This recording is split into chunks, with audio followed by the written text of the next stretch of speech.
Karena kalau ini dipaksakan Bung Edi kemudian di-impeach, dasarnya ada kejiwaan, maka negara hanya dua pilihannya.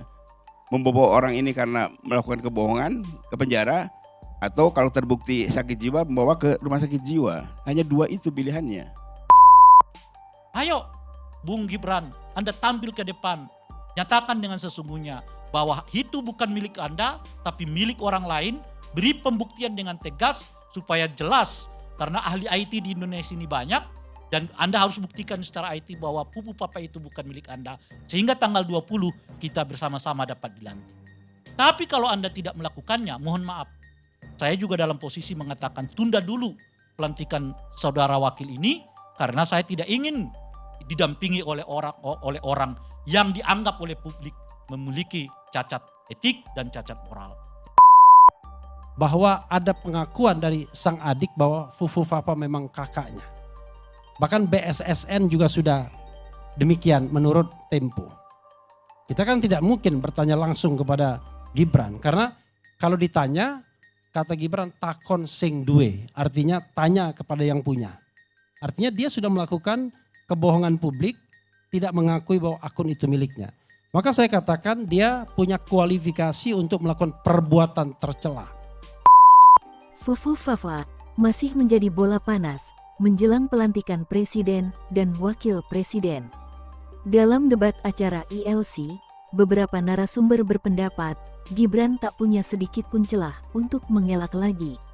Adi Masardi, jubir Presiden Gus Dur, mengatakan hanya ada dua pilihan bagi Gibran. Pertama, masuk penjara atau kirim ke rumah sakit jiwa. Karena itu perbuatan tercela. Tetapi yang karennya juga ada. Yang karennya itu tiga hal. Pertama, Fufu Fafa itu menghilangkan 1.200 postingan. Padahal kurang lebih ada 5.000 postingan. Dihilangkan 1.200 postingan itu. Bisa dicek, saya juga sudah ngeceknya. Yang kedua, Fufu Fafa mengganti identitasnya. Dari Gibran ke Slamet, saya bilang Slamet, ya kan.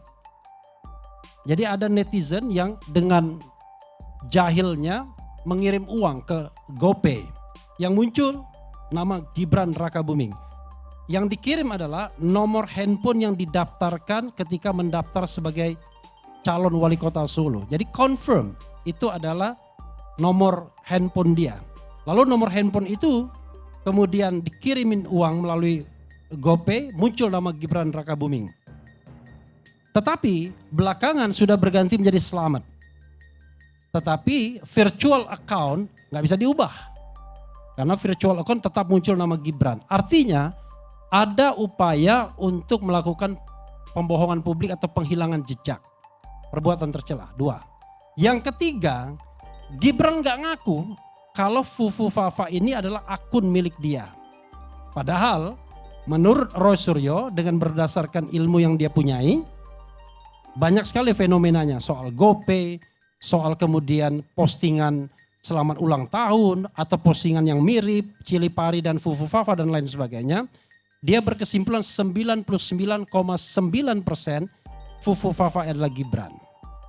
Dan terakhir, bocor alus Tempo itu sudah membocorkan kepada kita bahwa ada pengakuan dari sang adik bahwa Fufu Fafa memang kakaknya. Bahkan BSSN juga sudah demikian menurut Tempo. Kita kan tidak mungkin bertanya langsung kepada Gibran, karena kalau ditanya, kata Gibran takon sing duwe, artinya tanya kepada yang punya.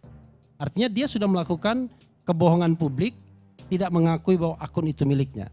Maka saya katakan dia punya kualifikasi untuk melakukan perbuatan tercela. Sehingga memenuhi kualifikasi tidak lagi memenuhi syarat. Satu.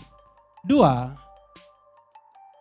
sayangnya kita tidak menghadirkan Dr. Tiva di sini, ya, yang ahli neuroscience, ya, neuroscientist. Tetapi beberapa hari yang lalu saya mengundang beliau dan beliau mengucapkan 4 hal mengenai Gibran ini yang perlu ditindaklanjuti, yaitu psikopat. Yang kedua adalah skizofrenia. Yang ketiga itu adalah addicted. Yang keempat adalah obsessive compulsiveness. 4 ini dikategorikan sebagai penyakit kejiwaan. Maka berdasarkan ketentuan pasal 169 huruf E, dikatakan bahwa seorang calon wakil presiden termasuk presiden harus memiliki kemampuan rohani dan jasmani untuk menjadi presiden dan wakil presiden. Kalau dia punya problem kejiwaan yang harus dibuktikan dengan mudah sesungguhnya, kan tinggal di refer saja ke para ahli, maka sesungguhnya dia tidak lagi memenuhi syarat karena dia tidak mampu secara rohani tentunya. 2. Yang ketiga adalah 1-2 hari ini muncul pemberitaan mengenai ijazah. Gibran Rakabuming dikatakan menyelesaikan SMA selama 5 tahun. Orang bingung. Ada yang menyebut dia pernah pernah sekolah SMA di Solo. Pernah, tapi tidak pernah tamat juga. Kemudian mengatakan dia pernah sekolah di Singapura, kita tidak tahu apakah itu bisa disetarakan dengan SMA. Pernah juga sekolah persiapan di Melbourne University, di Melbourne. Apakah itu kemudian setara SMA atau tidak? Tetapi yang jelas, ini pertanyaan bagi kita, apakah dia memenuhi syarat minimal memiliki ijazah SMA atau yang sederajat? Itu kan persoalannya. Nah maka kemudian 3 hal ini membuat materi mengenai calon wakil presiden yang sudah diputuskan oleh KPU, Komisi Pemilihan Umum pada tanggal 24 April 2024 itu menjadi bermasalah. Anda mungkin ingin mengatakan, kan selesai sidang Mahkamah Konstitusi. Iya, tetapi bukan berarti kalau materinya berubah, dia tetap bisa dilantik. Nah sekarang pertanyaannya adalah, siapa yang bisa atau berani mengatakan bahwa Gibran tidak lagi memenuhi syarat? Kalau dia anggota partai politik Bang Karni, maka pimpinan partai politiknya bisa berkirim surat kepada Komisi Pemilihan Umum bahwa caleg kami, nama sekian dan lain sebagainya sudah diberhentikan dari partai politik karena itu mohon tidak dilantik dan digantikan dengan calon berikutnya. Bisa. Tetapi mekanisme tersebut tentu akan susah diterapkan kepada calon presiden dan wakil presiden. Karena tidak ada mekanisme penggantian yang suddenly. Kan tidak bisa kemudian mengatakan bahwa tolong dicoret dan digantikan Anies Baswedan dan Muhaimin Iskandar. Nggak bisa. Karena modelnya tidak demikian. Ini berbeda. Karena itu saya mengatakan ada 4 kemungkinan untuk mengatakan Gibran ini tidak bisa dilantik. Pertama, tindakan administratif oleh KPU. Tapi saya yakin KPU tidak akan berani. Kedua, tindakan semi hukum oleh Bawaslu. Tetapi Bawaslu pasti nggak akan berani.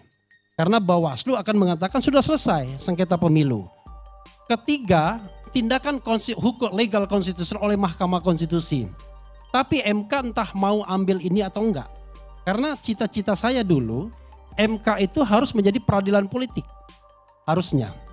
Jadi tidak terbatas pada judicial review saja, tetapi menyelesaikan sengketa-sengketa politik pada tingkat pertama dan terakhir. Tetapi unfortunately, kalau kita ajukan ke Mahkamah Konstitusi, belum tentu MK akan mengambil kasus ini. Maka saya yang paling realistis adalah rely on kepada Majelis Permusyawaratan Rakyat yang baru saja dilantik. Karena itulah beberapa komponen masyarakat sudah mengajukan surat audiensi dengan Majelis Permusyawaratan Rakyat dan Dewan Perwakilan Daerah untuk menyampaikan aspirasi soal Fufu Fafa ini. Bahwa berdasarkan perspektif hukum tata negara dengan fakta-fakta berikut, mungkin yang bisa dijelaskan saya, dijelaskan mungkin Ferry Amsari, dijelaskan Dr. Tiva, dijelaskan Roy Suryo, dan lain sebagainya termasuk Faisal Asegaf, mungkin. Maka ini orang sudah tidak layak lagi diangkat sebagai wakil presiden karena sudah tidak lagi memenuhi syarat berdasarkan rezim undang-undang pemilu. Kenapa rezim undang-undang pemilu? Karena dia belum dilantik.